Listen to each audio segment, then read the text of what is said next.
Hi everybody, Mike Carey and Kyle Berger here with you, WNPV 1440, as we get set for the countdown to kickoff week 1.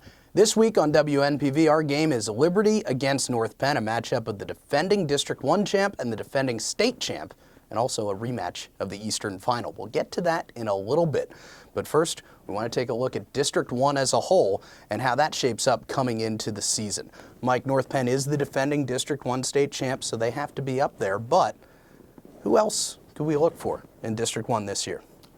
Well, I think some of the top teams come right out of the southern end of District 1 and in the suburban one. And that's Pennsbury's got one of the best teams probably in the last 4 or 5 years coming back. A lot of veterans.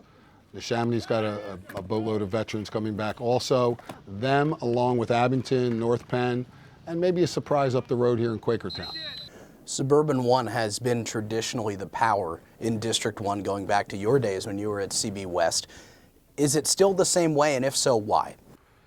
Well, I think it starts out with the Suburban 1 in District 1 has some of the biggest schools in the state. And I think that, along with some of the great coaching, North Penn, of course, has got Dick Beck, Mark Schmidt out of Neshamony, Galen Snyder out of Pennsbury, Tim Sorber out of Abington. You're talking 4 of the top 8 largest enrollment-wise schools in Pennsylvania. That's a big plus.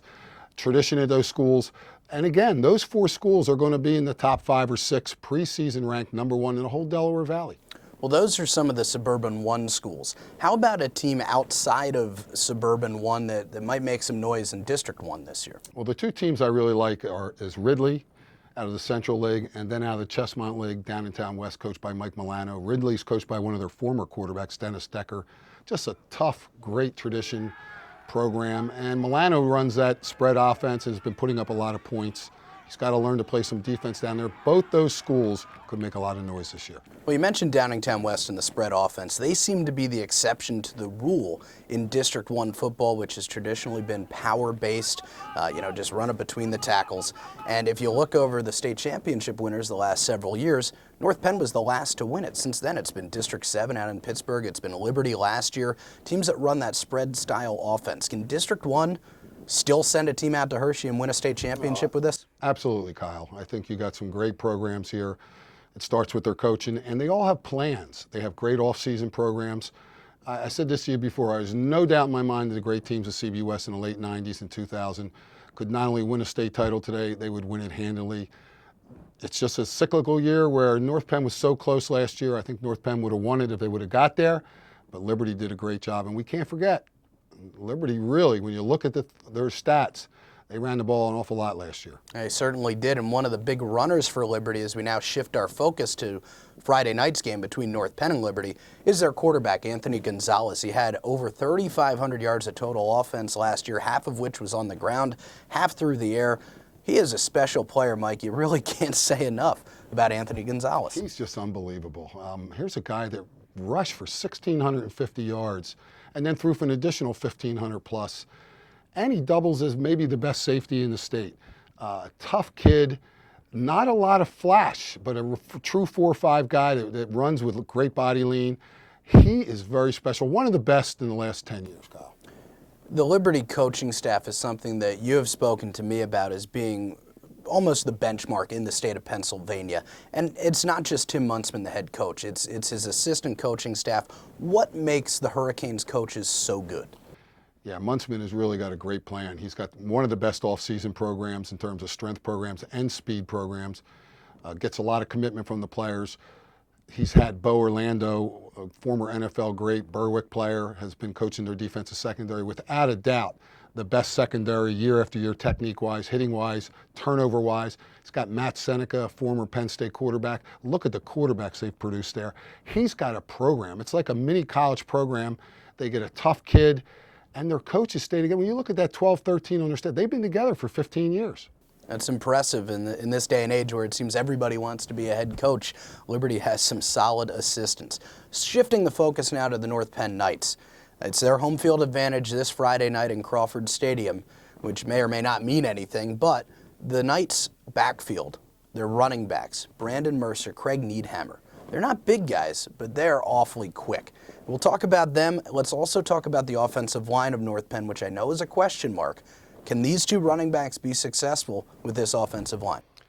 They can be successful because they can make things happen on their own. I mean, as I told you, saw Mercer against Council Rock North. Wow. I mean, just exciting. He's like a bullet.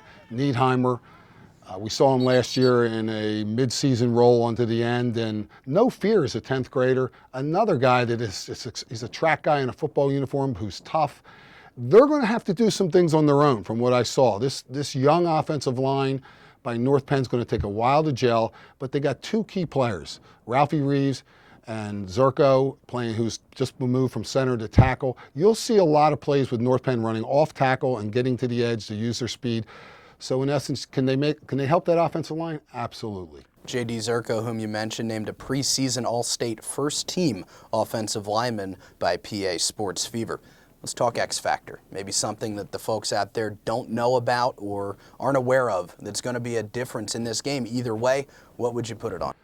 Well, there's a couple things. Number one, I think it's really, really in North Penn's favor the game is home. Number two, let's not put so much stock in this great opener because Liberty has a different philosophy than North Penn. Everybody wants to win, but Liberty really shoots for the end of the season a lot more. North Penn's looking to come out with a young team and win early. I think Muntzman wants to win, but I think if he sees a good effort, he'll build on that as the year goes on. I see a really close game, Kyle. The X factor to me is whatever team plays better defense. You got some great people. How does North Penn stop Gonzalez? That in itself is going to be interesting. That is the million-dollar question. All right, we're going to do something this year on our Countdown to Kickoff segment. Each week, Mike and I are going to take a look at our top 5 in District 1, and we'll see how that shakes out. So let's take a look first at my top 5, which Mike will probably openly mock in a few seconds here. Here's a look. I have North Penn number 1. They're the defending district champs. They should be number 1 until somebody beats them. Number 2, Pennsbury. Galen Snyder and his Falcons seem to have a powerhouse in the making down in Fairless Hills. Number 3, Downingtown West. That's the non-suburban 1 team that we've been talking about. Their spread offense and Coach Milano seem to be primed for a big season. Number 4, this is kind of my wild card in here. Pencrest. They had a very good season in their first year at Quad A last year. I think they can still make some noise this year. And number 5, the Abington Ghosts. Tim Sorber in charge there. A lot of skill position players back. A team that lost to North Penn in the District 1 playoffs last year. I think they can do pretty well this year out of the National Conference. Mike, how about yours? Well, you're right, Kyle. I'm going to disagree with you. I won't mock you publicly here, but we're close in some respects here. Number 1 in District 1, I have Pennsbury, and I think they got 3 Division I players in their offensive backfield and their receiving core. Number 2, I have North Penn, and that's a close 1 and 1A. Number 3, I have Neshaminy.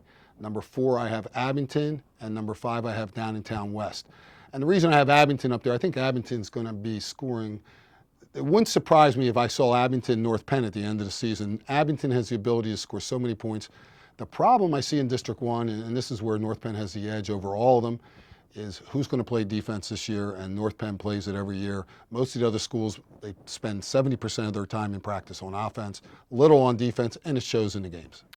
So that's a look at our top 5s. They differ a little bit. We'll see who really knows what they're talking about a little bit later on this year. North Penn-Liberty is our broadcast kickoff this year. A Friday night at 7:30 at Crawford Stadium, a rematch of last year's Eastern Final. We are really looking forward to it. That'll do it for week 1 of Countdown to Kickoff here on WNPV. We'll be talking to you throughout the year, and we'll see you at Crawford Stadium Friday night.